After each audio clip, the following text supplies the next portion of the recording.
आपने ऑटोबायोग्राफी तो जरूर पढ़ी होगी किसी ना किसी की, लेकिन क्या अगर मैं आपको कहूं कि किसी जबान की भी अपनी ऑटोबायोग्राफी होती है? क्या कोई जबान अपनी आत्मकथा सुना सकती है? तो आपको शायद यकीन नहीं आएगा। तो इसी यकीन को दिलाने के लिए एक किताब मैं आपको रिकमेंड कर रहा हूँ। वो किताब अपने आप में इतनी दिलकश है और इतनी खूबसूरत है कि एक बार अगर आपने अपने हाथों में उसे लिया तो आपको छोड़ने का मन नहीं करेगा। तो नमस्कार, आदाब, स्वागत है आपका हमारे इस प्लेटफॉर्म पर, जिसमें हम हर हफ्ते एक नए किताब के साथ आते हैं, उसकी चर्चा करते हैं और बताते हैं कि ये किताब आपको क्यों पढ़नी चाहिए। तो जिस किताब के साथ आज हम आए हैं वो किताब है मैं उर्दू हूँ। ये किताब लिखी गई है धीरेन्द्र सिंह फयाज के द्वारा और इसे रेख्ता पब्लिकेशन ने प्रिंट किया, पब्लिश किया है। सबसे पहले मैं बता दूं कि ये जो किताब है ये कन्वर्सेशन है। कन्वर्सेशन किसमें? उर्दू में। और धीरेन्द्र सिंह फयाज इन्होंने अपने आप को प्राइमरी कैरेक्टर में रखा है और ये दोनों आपस में गुफ्तगू करते हैं और इसी के जरिए हम और आप पाठक समझ पाते हैं कि दरअसल जो जुबान उर्दू है, ये जुबान आई कहां से, कैसे, क्या ये किसी मुख्तलिफ या अलग जगह से आई, या हिंदुस्तान की है, या किसी एक अचानक से ये बनी, या बनते बनते बनते इसे एक सलाहियत हासिल हुई कि एक जुबान कहलाए। तो उसी की बात करने हम इस किताब के साथ आए हैं आपके आगे। ये किताब जब मैंने पढ़नी स्टार्ट की तो मुझे लगा कि मैं ज्यादा से ज्यादा इसमें जान सकूंगा कि जुबान क्या है, उर्दू कैसे है, कैसी आई, मगर मुझे ये पता नहीं था कि मैं इस तरीके से जान जाऊंगा कि जैसे लगे कि कोई कन्वर्सेशन करके बता रहा है। मतलब मैं अपनी आप बीती बता रहा हूं कि मेरा जन्म कैसे हुआ, मैं कहाँ रही, कहाँ पली बड़ी। इसमें शुरुआत जब होती है तो उर्दू अपने आप को इस तरीके से दिखाती है मानो वो कोई जुबान नहीं हो बल्कि वो एक इंसान हो, वो दूसरे इंसान से बात कर रही है। और मुसलसल रहते रहते रहते पानी की रवानी की तरह ये किताब बहते चली गई, बहती चली गई, बहती चली गई। और एक वक्त ऐसा लगा कि आप जिसको समझ रहे थे कि ये जुबान कुछ और है, वो तो मेरी अपनी जुबान है। मैं जिस चीजों को समझ रहा था कि ये वर्ड्स या ये शब्द कहीं और से आए हैं, मालूम चला ये शब्द तो मेरे अपने हैं।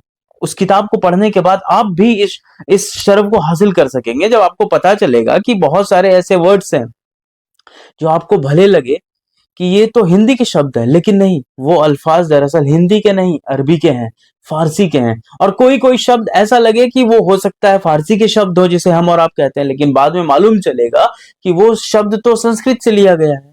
तो इसी तरह ये उर्दू जो अपने आप को बताती है कि मैं कहां से आई, कैसे बनी, ये बताते चलती है कि इसकी जो पैदाइश है वो पैदाइश दरअसल एक ही स्रोत से हुई है, जिसे हम कह सकते हैं खड़ी बोली।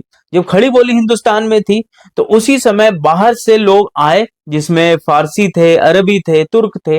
और ये लोग एक छावनी में जब रहने लग गए, सेनाएं होते थे ये सेना एक जब छावनी में रहने लगे तो उन्हीं के साथ ये आम लोगों के साथ घुल मिल गए, आम लोग जो हिंदुस्तान के थे। तो ये जो आम लोगों का मिश्रण हुआ, जिसमें कि खड़ी बोली आई, ब्रज भाषा है। तो ये भाषा जब बाहर से आई हुई भाषा के साथ, जिसमें अरबी, फारसी, तुर्की मिली, तो एक अलग जुबान पैदा हुआ जिसे हमने जबान उर्दू कहा। ये पहले हिंदवी कहलाई, फिर बाद में चल के रेख्ता कहलाई, फिर हिंदुस्तानी जबान कहलाई। और ये आप कह सकते हैं कि एक अनफॉर्चुनेट चीज है कि जिसको हमने कह दिया कि ये जबान उर्दू है और हिंदी है, दो अलग अलग जबान में बांट दिया, जबकि दोनों एक ही जबान थी। तो ये समझने का आपको मौका मिलेगा कि जो उर्दू जबान बेसिकली होती है, क्या होती है और ये कहां से आई है, क्या ये अलग है। उसको समझना हो तो आप ये किताब पढ़िए। मसलन मैं आपको एक एग्जांपल दूं कि आप मान के चले कि पंजाब, तो ये उर्दू कहती है कि पंजाब क्या है। पंजाब का जो पंज है वो संस्कृत के पंच से बना हुआ है, जिसमें पांच होते हैं। और वो संस्कृत जब फारसी के साथ ट्रेवल की तो वो पंज बना, जिसे पांच कहा गया। पंच से पंज, पंज से फिर उसके बाद अब बाद में आए तो अरबी में आब आता है, आब का मतलब पानी। तो दरिया जहां है, पांच दरियाएं जहां मिलती है, उस क्षेत्र को, उस खत्ते को, उस रीजन को पंजाब कहा गया। इसी तरीके से और भी धीरे धीरे करके जब आप पढ़ेंगे तो आपको पता चलेगा कि जो जितने शब्द हम और आप उच्चारण करते हैं उस उच्चारण के पीछे कहानी क्या है, वो कहानी बनी कहाँ से। और इसमें सबसे अच्छी चीज आपको बताता हूँ, ये कहीं भी आपको बोर नहीं करेगी ये किताब। इस किताब को पढ़ते पढ़ते पढ़ते पढ़ते आप एक ऐसी दुनिया में चले जाएंगे जहां आपको लगेगा कि आप हर 4 कदम के बाद एक मीठी जुबान से अपने आप को रूबरू करा रहे हैं।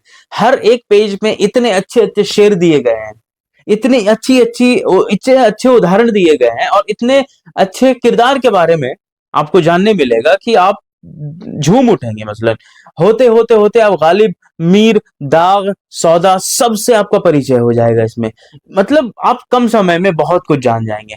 तो फिलहाल इस चीज को जानने के लिए कि जो जबान है जिसको हम उर्दू कहते हैं, वो आई कहां से, उसकी पैदाइश क्या है, वो कहां पली बड़ी, लखनऊ, दिल्ली, दक्कन, इन सब रीजन में होते होते इसकी क्या अहमियत थी, इसका क्या कंट्रीब्यूशन था उधर, आपको ये जानने मिलेगा।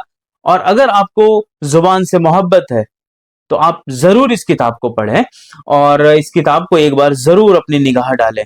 आपको कुछ ना कुछ इसमें ऐसी चीज देखने को मिलेगी जो आपको निहाल कर देगी। हम छोड़े जाते हैं आपको इसी किताब के साथ। दाग दहलवी का शेर है ना कि मत खेल सहल इसे जानो, कि दाग की आती है जबां उर्दू आते आते। तो इसको आप पढ़ें और अपने पास रखें।